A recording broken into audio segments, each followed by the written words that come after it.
এটা actual robot dog, আর এর যে কত রকমের ফাংশন রয়েছে।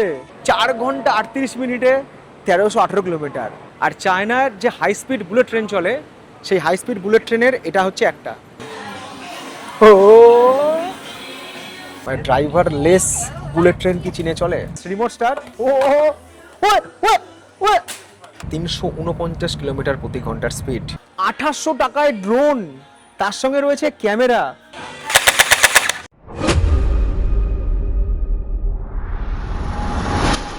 তারিখ বলছে আজ 4 জুন 2026, স্থানীয় সময় সকাল 7:19, আর ভারতের সময় হচ্ছে সকাল 4:49। আজ আবারও একটা জার্নি, আবারও একটা নতুন গন্তব্যের পথে, যার নাম হচ্ছে সাংহাই। এখান থেকে আমার ট্রেন রয়েছে সকাল 9টায়। মেট্রোতে দুটো ইন্টারচেঞ্জ রয়েছে, তার জন্য একটু আগেই বেরিয়ে পড়া। ক্যাবেও যাওয়া যেত, বাট সস্তা টিকাও একমাত্র চায়নার মেট্রোই। তো এখান থেকে যাব হচ্ছে ডেংসিকিউ স্টেশন, সেখান থেকে বেজিং সাউথ স্টেশন। সকাল হতে না হতেই ব্যস্ত হয়ে পড়েছে প্রায় 48 ঘন্টা সময় কাটানো এই বেজিং শহর, যেখানে এসকেলেটার থাকবে না, যে মেট্রো স্টেশনে বা যে গেটে, সেখানে এইভাবেই ব্যাগকে নামাতে হবে, আর শরীরের জোরফোর নাই। ডেংসিকিউ থেকে মেট্রো নেবো, প্রথমে যাব হচ্ছে দংদান, তারপরে শিদান, তারপরে হচ্ছে বেজিং সাউথ স্টেশন। কি ইন্টারচেঞ্জ করতে করতে মিসির মতো পরিশ্রম হয়ে গেল। আর বেজিংয়ের এই সাবওয়ে পৃথিবীর মধ্যে মানে দীর্ঘতমর মধ্যে একটা, আর সেই সঙ্গে ব্যস্ততম। 30খানা লাইন আছে এই সাবওয়ে, 30খানা, আর স্টেশন রয়েছে 500-র উপরে। এই সিদ্ধান্ত থেকে আবার 4 নম্বর লাইন ধরতে হবে, তাহলেই পৌঁছাবো হচ্ছে বেজিং সাউথ। এখন অফিস টাইম, এখানে সেই লেভেলের ভিড়। বেজিং শহরে রয়েছে 5-6টা station: Beijing east, Beijing west, Beijing south, Beijing north, Beijing main. এবার এই ইস্ট সাউথ নর্থের মধ্যে যদি গন্ডগোল হয়ে যায়, নামের যদি ভুলভাল হয়ে যায়, তাহলে যখন গিয়ে পৌঁছে ফিরে আসবো, দেখা যাচ্ছে ট্রেন ছেড়ে গেল। আর এখানে যদি বুলেট ট্রেন মিস হয়ে যায়, তাহলে অন্ততপক্ষে 8 থেকে 9 হাজার টাকার লস। পৌঁছে গেলাম পেইচিং ছানঝান। বেজিংকে বলে এখানে হচ্ছে চাইনিজ ভাষায় পেইচিং। ছান হচ্ছে স্টেশন, আর ঝান হচ্ছে দক্ষিণ। আর এখানে পৌঁছানোর পর মাথাটা আমার চক্কর দিয়ে ঘুরে গেল। কেন ঘুরে গেল দেখাই। এই হচ্ছে স্টেশন বেজিং সাউথ, চারিদিক দিয়ে পিলপিলি করে লোক আসছে। মেন স্টেশন, সাবওয়ে স্টেশন সব এইদিকে। এবার আমাকে খুঁজে বের করতে হবে আমার ট্রেনের গেট কোন দিকে। এইবারই কঠিনতম কাজ, যেখান থেকে আমার ট্রেন ছাড়বে সেই প্ল্যাটফর্ম বা সেই গেট খুঁজে বের করা। সামনে রয়েছে ডিসপ্লে বোর্ড, ডিসপ্লে বোর্ডে এখনও আমার ট্রেনের নাম্বার দেয়নি। সব ট্রেনের নাম্বার রয়েছে, আমার ট্রেনের নাম্বার দেয়নি। বেইজিং থেকে সাংহাইয়ে আমার যে ট্রেন রয়েছে G7 ট্রেন নাম্বার, তো এই ট্রেনটার টাইম হচ্ছে এখান থেকে ছেড়ে যাওয়ার সময় সকাল 9টা, আর এখন টাইম হচ্ছে 8:23। এখানে আবার দোকানে গিয়ে বললে হবে না, কাকা একটা কফি বানান তো। এখানে আবার অনলাইনে পে করতে হবে আগে। এর অ্যাপ আছে, এই অ্যাপে গিয়ে অনলাইনে পে করতে হবে। কফির দাম নিল হচ্ছে 268 টাকা 67 পয়সা। আর ওই যে মেট্রো করে এলাম, খরচা পড়েছে ওই 53 টাকা মতো। ট্রেন দিয়ে দিয়েছে বেজিং সাউথ স্টেশনে 11 নম্বর প্ল্যাটফর্মে। চলে এসছে 11 নম্বর প্ল্যাটফর্মে। এই জার্নিতে আমার কোচ নাম্বার হচ্ছে 12 নম্বর কোচ, আর সিট নাম্বার হচ্ছে 1। আর বেজিং থেকে সাংহাইয়ের পথে এই হচ্ছে আমাদের ট্রেন নাম্বার G7, যেটা ছাড়বে হচ্ছে ঠিক সকাল 9টায়। বেজিং থেকে সাংহাইয়ের পথে বিশ্বের অন্যতম দ্রুতগতির অ্যারোডাইনামিক ডিজাইনের রূপলি এবং লাল রঙের ফুক্সিং ট্রেন G7 বুলেট ট্রেন। চীনের বিখ্যাত গাওতিয়ে বা হাই স্পিড নেটওয়ার্কের এক অনন্য নিদর্শন এই G7 ট্রেন। বেইজিং থেকে সাংহাই 1318 কিলোমিটারের এই বিশাল দূরত্ব এই ট্রেন পার করে মাত্র 4 ঘন্টা 28 মিনিটে, যেখানে সাধারণ ট্রেনের সময় লাগে 10 থেকে 12 ঘন্টা। এখানে বেসিন রয়েছে, এখানে তো গরম জলের ব্যবস্থা রয়েছে। চায়নার প্রায় সব হাই স্পিড ট্রেনে কিন্তু গরম জলের ব্যবস্থা রয়েছে। লাগেজ আমি এখানেই রাখলাম, কারণ আজকে এই কামরায় এতই ভিড়, কোনো সিট ফাঁকা নেই। আর সবাজ লাগেজের পরে আমার লাগেজটা কোনো রকম এখানে সেট করলাম। এই ট্রেনের প্রত্যেকটা কামরায় দুরকম টয়লেট রয়েছে, ইন্ডিয়ান আর হচ্ছে ওয়েস্টার্ন। এটা হচ্ছে ওয়েস্টার্ন। মিরর রয়েছে, বেসিন রয়েছে। এটা হচ্ছে 1 নম্বর সিট। চায়নায় যে হাই স্পিড ট্রেন চলে, সেই ট্রেনের যে সেকেন্ড ক্লাস, এটা হচ্ছে সেকেন্ড ক্লাস। তো সেকেন্ড ক্লাসে যে সিট প্যাটার্ন, সেটা হচ্ছে 3/2।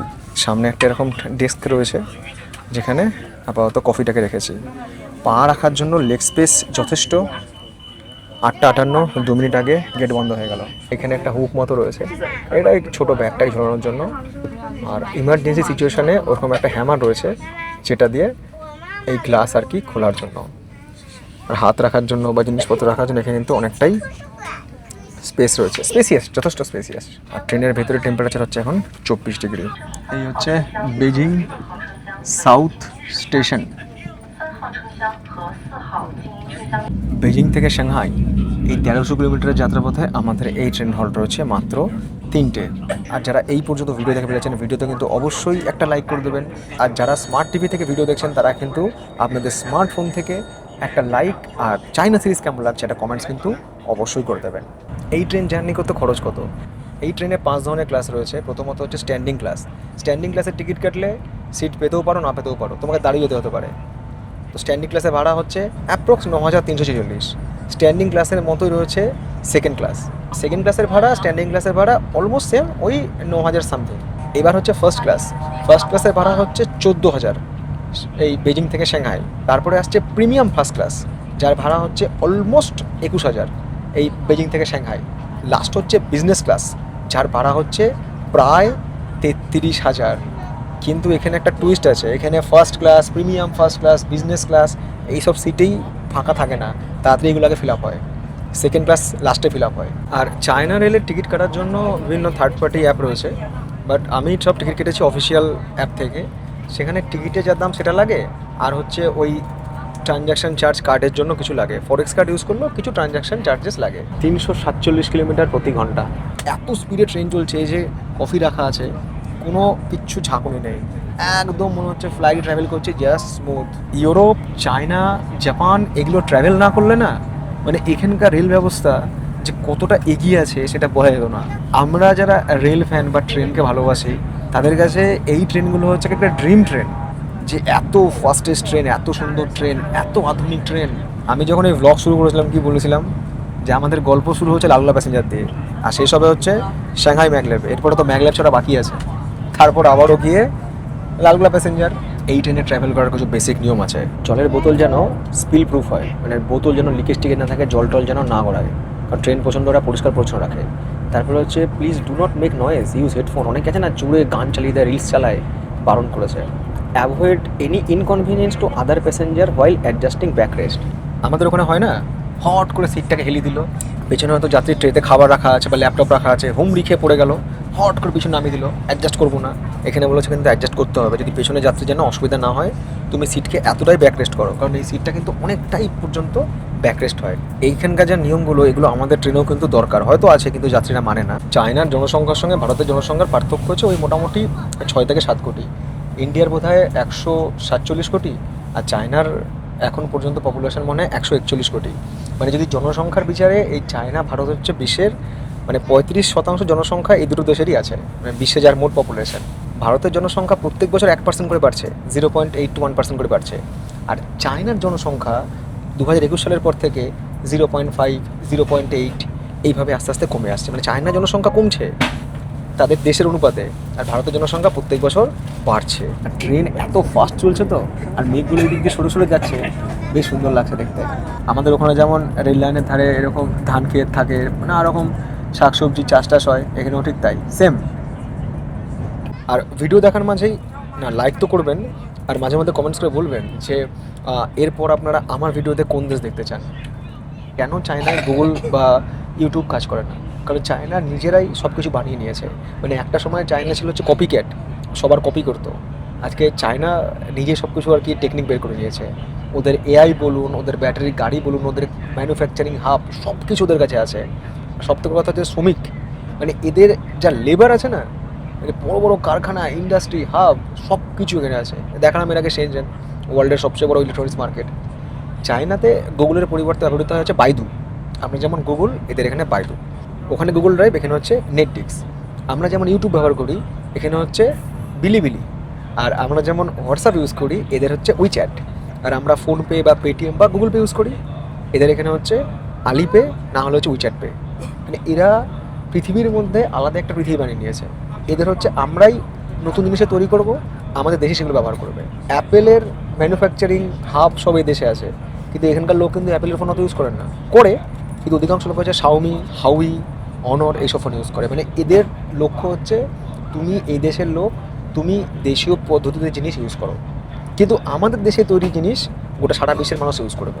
এই জন্য এদের এক্সপোর্ট রেট বেশি। এই যে ডিজিআর ড্রোন, বা আমি যে এখন ক্যামেরা ইউজ করছি যে পকেট ফোন, এখানে তৈরি। এবার এগুলো সব বাইরে এক্সপোর্ট হচ্ছে। ইন্ডিয়ায় অ্যাপেল কিংবা স্যামসাং বা অন্যান্য ফোন কী হয়, অ্যাসেম্বল হয়, পার্টসগুলো আসার পর অ্যাসেম্বল হয়।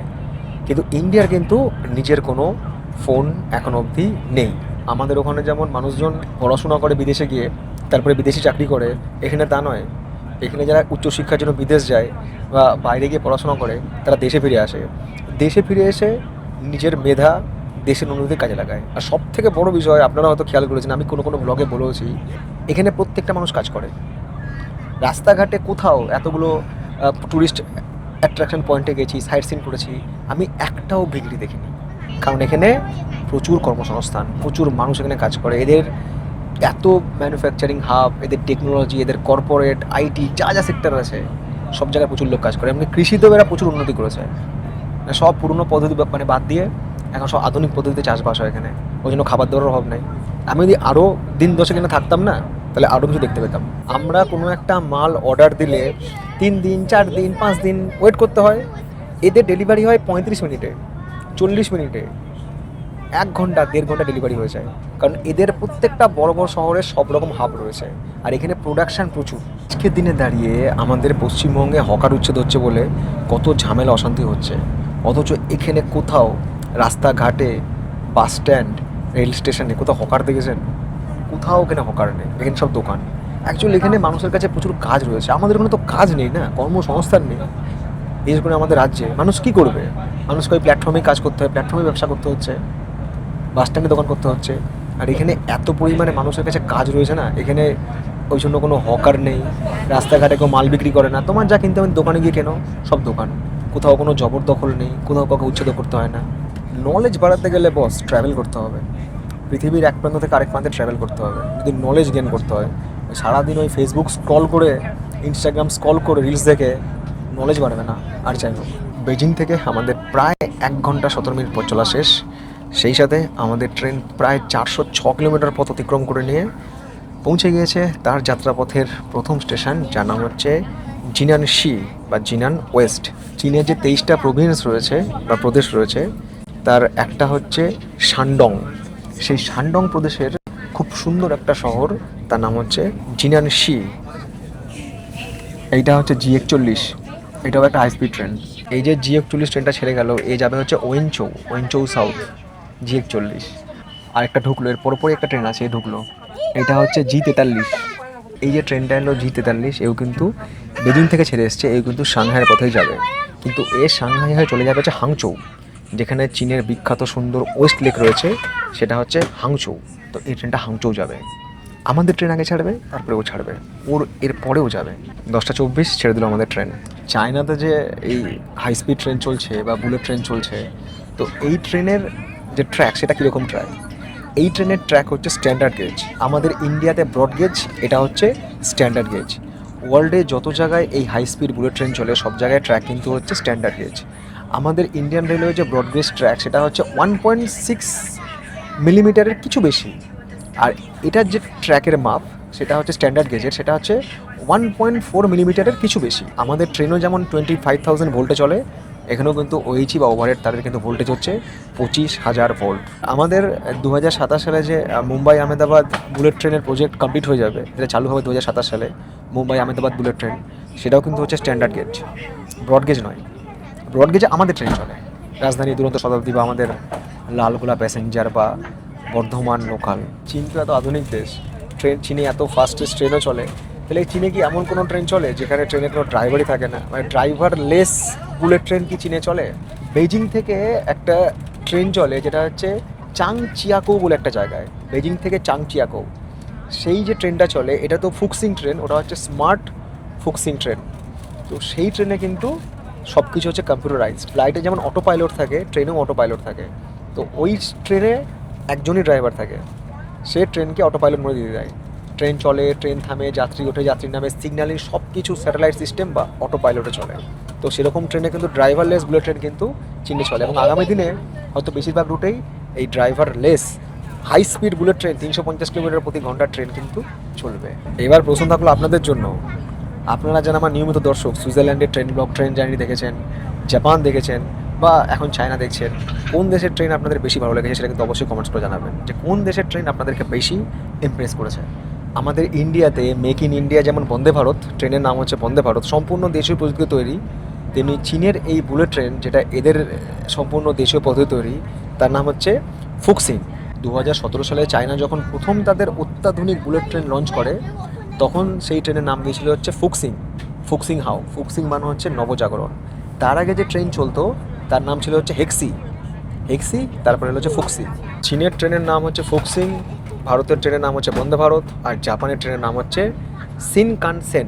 এই ট্রেনের হাইড্রোলিক সিস্টেম এরকমই, যখন পাশ দিয়ে একই গতিতে আরেকটা ট্রেন যায়, বিশেষ করে এটা বোঝা যায় যখন ট্রেন টানেলে থাকে, যখন টানেলের মধ্যে দিয়ে ট্রেন যাচ্ছে, ওই দিক থেকে একটা ট্রেন আসছে আপ আর ডাউনে, এত হাওয়ার বেগ, এই ট্রেনটা এইরকম যেন কাত হয়ে যায় হালকা, মানে ফিল হয় ট্রেন হালকা দিয়ে কাত হয়ে গেছে।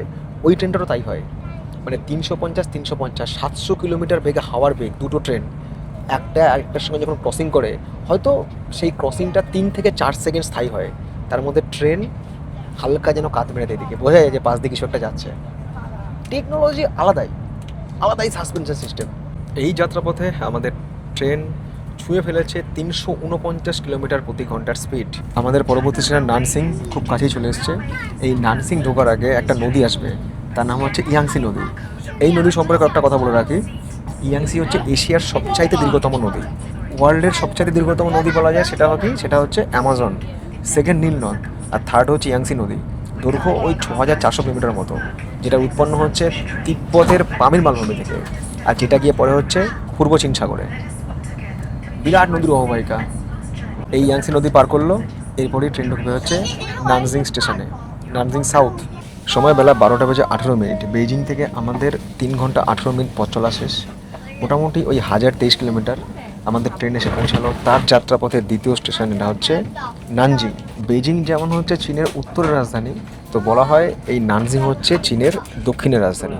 আর এখানে আমাদের এই ট্রেনের হল্ট হচ্ছে 2 মিনিট।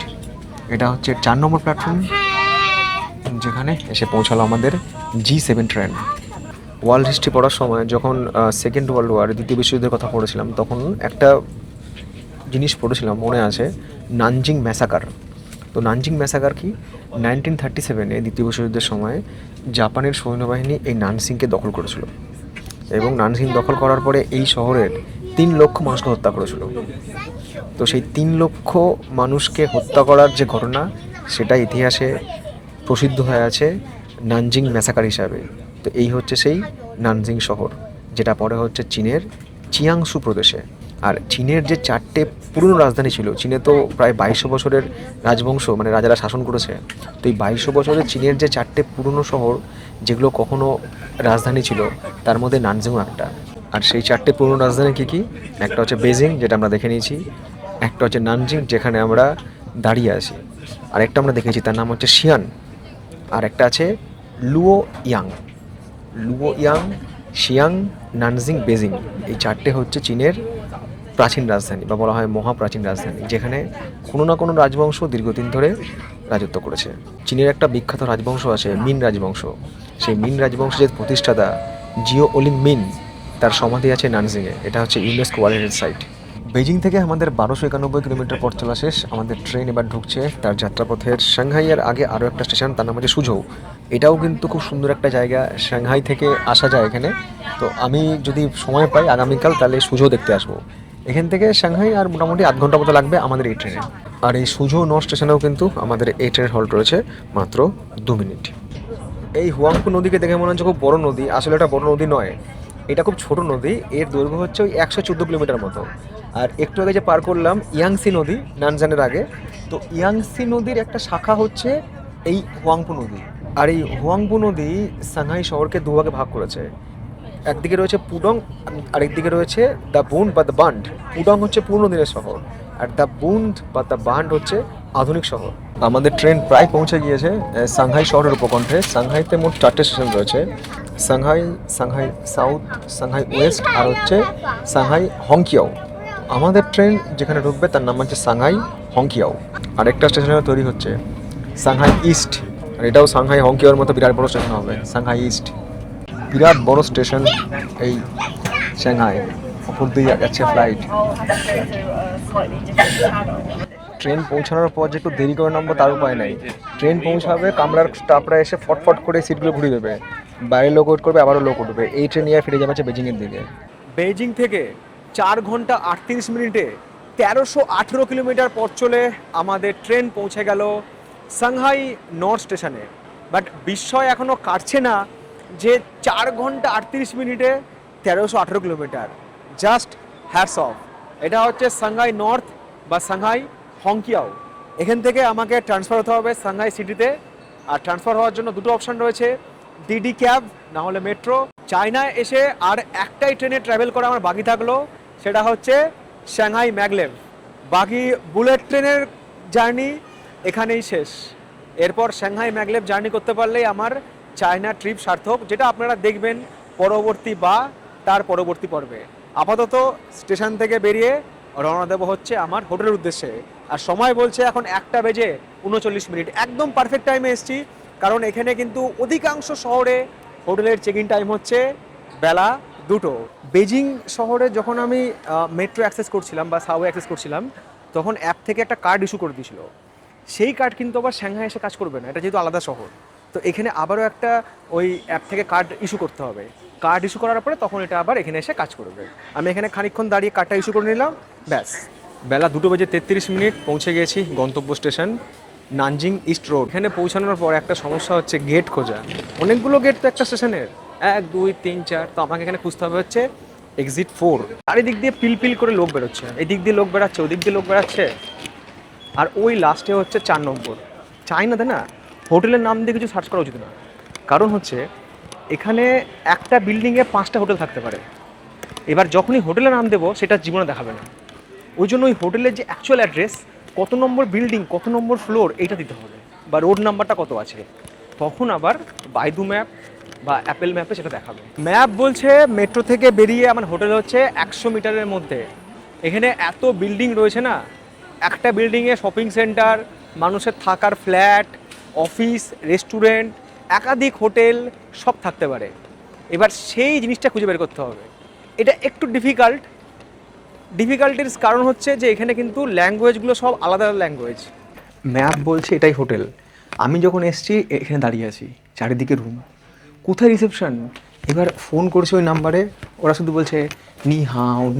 ওরা তো ল্যাঙ্গুয়েজ বোঝে না, আমার কিছুতে বুঝতে চাইছে না। আমি বলছি হোটেল রিসেপশন, ইয়া নো দিয়ে হাঁটতে দেখছি এখানে একজন কাজ করছে, তাকে বলছে রিসেপশন, নো মানে ওরা ভাষাই বুঝছে না। তারপরে এইদিকে একটা জায়গা দেখলাম, এইটাকে দেখে আমি বুঝলাম যে এইটা হচ্ছে রিসেপশন। এবার বলুন এখানে এই জিনিসটা কোথায় খুঁজে পাবে মানুষ? টুনাইট, ইয়েস, এই হচ্ছে রিসেপশনিস্ট যে ইংরেজি বলতে পারে না। আমি তো বিশাল চাপে। অ্যাড্রেস দেওয়া আছে, ঠিক আছে, অ্যাড্রেস মিলেছে, বিল্ডিংয়ের নাম লেখা আছে, ঠিক আছে। এবার 7th ফ্লোরে পৌঁছে এবার ছবি যা দেখছি তার সাথে মিলছে না তো বাস্তব ছবি, আর মানে বাস্তব এক জায়গা, মানে কঠিন কেস ভাই। হোটেল খোঁজা থেকে সরকারি চাকরি খোঁজা অনেক সহজ। এখন বাজে হচ্ছে 15টা 16, মানে এখানকার টাইম হচ্ছে 3:15। চেক ইনটা করে একটু রেস্ট করি, তারপর রান্নাবান্না করি, খাওয়া দাওয়া করবো। এই হোটেলে এই হচ্ছে আমার রুম, দেখাই আপনাদেরকে, রুম ট্যুর করাই। একটু সাইজটা ছোট, বাথরুম বেশ সুন্দর। আমি এখানে আলু কাটছিলাম, স্নান করার জন্য আলাদা জায়গা রয়েছে, সব ঠিক আছে মোটামুটি। এই রয়েছে বিছানা, যেখানে আমার জিনিসপত্র অলরেডি রাখা হয়ে গেছে, প্যান্ট সব ছড়িয়ে আছে এখানে। খুব চিন্তায় ছিলাম যে আলটিমেট আমি যা চাল নিয়ে এসেছি চাল হবে কি না, বাট কপাল ভালো, দেখুন এখনও যা চাল আছে আমার, এর মধ্যে ডালও মিশিয়ে দিয়েছি, আমার হয়ে যাবে। কালকের দিনটা চলে যাবে, পরশু দিন তো চলেই যাব, তো হয়ে যাবে কালকের দিনটা। এই পুরো ট্রিপে আমার খাওয়া দাওয়া হয়েছে প্রত্যেক দিন একবেলা করে। একবেলা ঘুরেছি, আরেকবেলা এসে খেয়েছি। কোনো দিন আমি দুবার খাবার খাইনি, সময়ও পাইনি আর ইচ্ছাও হয়নি। কারণ সকালবেলা তাড়াতাড়ি বেরোতাম, সন্ধ্যাবেলা দেরি করে ফিরতাম। তারপরে সন্ধ্যাবেলায় ফিরে এসে কোনো মতে একটু ভাতটা চাপিয়ে খেয়ে আমি শুয়ে পড়তাম, মানে এনার্জি আর পরশু বেঁচে থাকতো না। আচ্ছা, এই হোটেলটার জন্য কত লেগেছে? সে দুদিনে 9,043 টাকা, মানে ওই 4,500 টাকা করে পার ডে। একটু দূরের সাইডে হোটেল নিলে কমে হতো, তখন আমাকে আবার মেট্রো নিয়ে এখানে আসতে হতো এই নানজিং রোড দেখতে। এখন যেমন আমি মানে হোটেল থেকে বেরিয়ে একদম মেন জায়গায় পৌঁছে যাচ্ছি, তখন আমাকে একটু যাতায়াত করতে হতো। তবে এই যে 15-16 দিন কাটালাম, সত্যি খুব ভালো ছিলাম। কষ্ট হয়েছে, প্রচুর জার্নি হয়েছে, ফাটিয়ে ব্লগ বানিয়েছি, কিন্তু মনের মধ্যে স্যাটিসফ্যাকশান আছে। যে আমরা চাইলে সব পারি। আর আমি ভিডিও শুরুর দিন বলেছিলাম যে আমার এই ব্লগটা কিন্তু সেই সব তরুণীর কাছে একটা এক্সাম্পল যারা একা বেড়াতে যেতে চায়। কৌশিক পারলে সবাই পারবে। এই ঘোরাগুলো জীবনের সবচেয়ে বড় অভিজ্ঞতা। আর আপনি যত ধাক্কা খাবেন জীবনে না, এরকম জায়গায় এসে নতুন কিছু শিখবেন না, তত দেখবেন জীবন অভিজ্ঞতায় ভরপুর হয়ে গেছে। জীবনটা সারাদিন ফেসবুক ইনস্টাগ্রামের রিলস দেখে কাটানোর জন্য নয়, জীবনটা অনেক কিছু শেখার জন্য। আর এই শেখাটুকুই আপনার সঙ্গে থেকে যাবে। সময় রাত 8টা, এটাই হচ্ছে সাংহাইয়ের সবচাইতে জমজমাট জায়গা। শুধু আজ নয়, প্রত্যেক দিন সন্ধ্যাবেলা এই জায়গাটা এরকমই হয়। এটাই হচ্ছে নানজিং রোড। মনে হচ্ছে চংকিংয়ের থেকেও সাংহাই বেশি জমজমাট।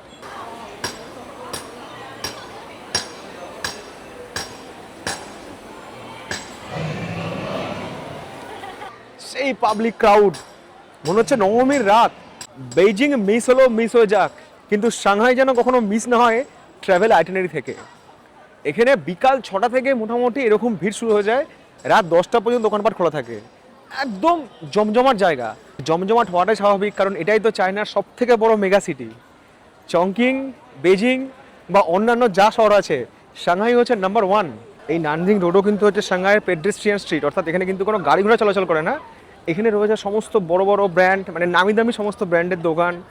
এমনি দোকান, যেমন মিনি শোতে গেছিলাম, এরকম অনেক দোকান পাবেন। কেনাকাটা করার জন্য একটা দারুণ জায়গা, একটা সন্ধে বা দুটো সন্ধে কাটানোর জন্য, খাওয়া দাওয়া করার জন্য। আর এখানে কিন্তু সব রকম দোকান রয়েছে, সব রকম।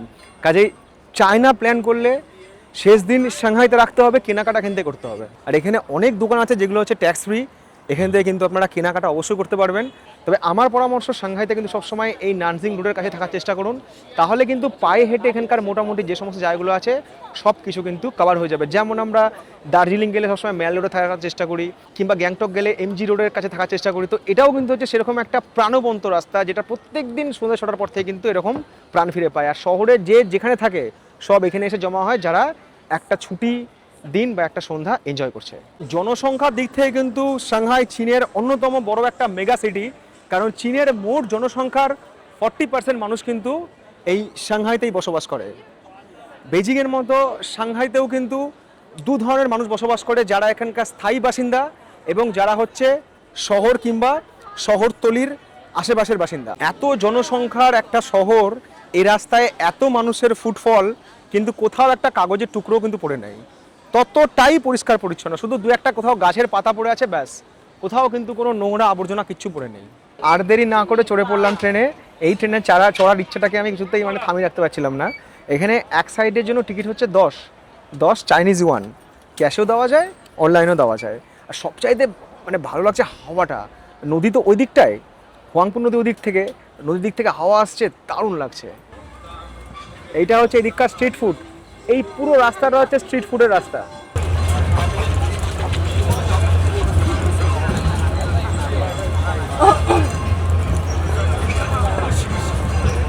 কেনাকাটা তো একদিকে, খাবার দাবারের জায়গায় দোকান রয়েছে এক্সপ্লোর করার জন্য। খাবারের উপরে মনে হয় 8-10টা কন্টেন্ট হয়ে যাবে। এক সে বার্কার এক দোকান, এইদিকে দোকান, এইদিকে দোকান। যত ধরনের খেলনার দোকান হয়, সব ধরনের খেলনার দোকান এখানে মনে আছে। সব ধরনের খেলনা এখানে পাওয়া যায়। আমার বাবা মা যদি আমাকে এখন এখানে নিয়ে আসতাম, আমি ছোট থাকতাম, কত রকম যে খেলনা কিনতাম তার কোনো ইয়ত্তা নাই। কিচ্ছু না, সন্ধ্যাবেলা এখানে এসে বসে থাকো, এখানে বসার জায়গা রয়েছে, ব্যাস তাহলেই হবে। তাহলেও একটা সন্ধ্যা সুন্দর কেটে যাবে।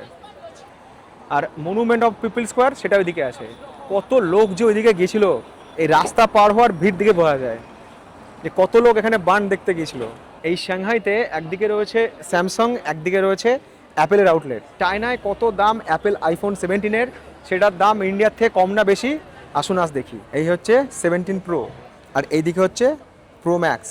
এখানে ফোনের যেটা প্রাইস সেটা কিন্তু এখানে লেখা থাকে না, ফোনের মধ্যে লেখা থাকে। এটা হচ্ছে আইফোন 17 প্রো। 3টে ভেরিয়েশন আছে, 256 GB, 512 GB, 1 TB। আমি যদি 512 GB কিনি, তাহলে সেক্ষেত্রে কত পড়বে? 10,999 RMB। 10,999 RMB মানে ভারতীয় টাকায় কত পড়বে? ইন্টু 14, ভারতীয় টাকায় 1,54,000 টাকা। 512। আর যদি 256 নিই, তাহলে 999, 8,999 ইন্টু 14, 1,25,000 টাকা। যদি আমি প্রো নিই, কিন্তু এখানে ফোন নেওয়ার একটা জিনিস বুঝতে হবে, যে এই ফোনগুলোতে ইন্ডিয়ান সিম চলবে কিনা, মানে গ্লোবাল সিম সাপোর্ট করবে কিনা। আর সেই সঙ্গে এর সাথে কিন্তু অ্যাড হবে হচ্ছে অ্যাপেল কেয়ার। আমি যেমন আমার ফোনের সাথে অ্যাপেল কেয়ার নিয়ে নিয়েছি। আইফোন আমি বলবো ইন্ডিয়া থেকে কিনুন, যাতে আমাদের ইন্ডিয়ান গভর্নমেন্ট অন্তত 18% জিএসটি পায়, দেশের তো কাজে লাগবে। এটা আমার হোটেলের নিচে খুব বিখ্যাত একটা খেলনার দোকান, সব রকম বয়সের বাচ্চাদের খেলনা রয়েছে। ড্রোনও এখানে বিক্রি হচ্ছে, দাম খুব বেশি নয়। এখানে ছোট বড় সমস্ত ড্রোনেই কিন্তু ক্যামেরা রয়েছে। বাট যদি কেউ মনে করে যে উইদাউট ক্যামেরা ড্রোন বা ফাইটার কিনবো, প্লেন কিনবো, কিনতে পারবে এরকম একটা প্লেন। ও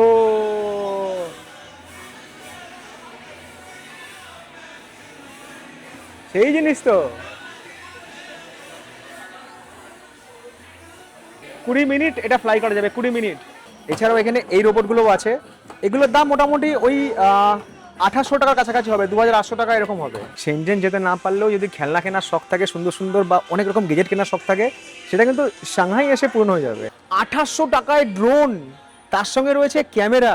এরকম কিন্তু এখানে নানা রকমের ড্রোন রয়েছে, ক্যামেরা ওয়ালা ড্রোন রয়েছে, ক্যামেরা ছাড়ার ড্রোন রয়েছে। এদিক থেকে রয়েছে এআই রোবট, এই রোবটের প্রচুর ফাংশন। এখানে আসলে মানে একটা আলাদা সুটকেসই করতে হবে, যেখানে আমি নানা রকম গ্যাজেট, খেলনা পাতি এসব নিতে পারবো। এই হচ্ছে এআই রোবট। এই এআই রোবটের সাথে কিন্তু রয়েছে রিমোট স্টার। ও আমি ভাবলাম গেল মনে হয়, যাকে বেঁচে আছে। এটা অ্যাকচুয়াল রোবট ডগ। এখানে সেন্সার রয়েছে, আর এর যে কত রকমের ফাংশন রয়েছে। Nice collection. 1500 থেকে 2000-এর মধ্যে এখানে দারুণ দারুণ খেলনা, দারুণ দারুণ। আমাদের ওখানে তো ভাবাই যায় না সব। সেই জিনিস ভাই, সেই জিনিস। তো কেমন লাগলো আজকের সাংহাই পৌঁছানোর গল্প? অবশ্যই কমেন্টস করে জানাবেন। ভিডিও ভালো লাগলে ভিডিওকে লাইক করবেন, শেয়ার করবেন। আর যারা স্মার্ট টিভি থেকে ভিডিও দেখছেন, তারা কিন্তু আপনাদের স্মার্টফোন থেকে একটা লাইক, একটা কমেন্টস অবশ্যই করে দেবেন যে চায়না সিরিজের কটা পর্ব আপনি দেখেছেন, আর চায়না সিরিজ আপনার কেমন লাগছে। সেই সাথে আজকের মতো সবাইকে শুভরাত্রি। দেখা হচ্ছে আপনাদের সাথে আগামীকাল সকালে চায়না সিরিজের পরবর্তী পর্ব নিয়ে, যে পর্বে আমি এক্সপ্লোর করব চায়নার একটা গ্রাম। এতদিন পর্যন্ত চায়নার যে আরবান লাইফ সেটা আপনাদের কাছে এক্সপ্লোর করেছি, আগামীকাল এক্সপ্লোর করব হচ্ছে চায়নার রুরাল লাইফ। তো আজকের মতো সবাইকে good night, tata, love you.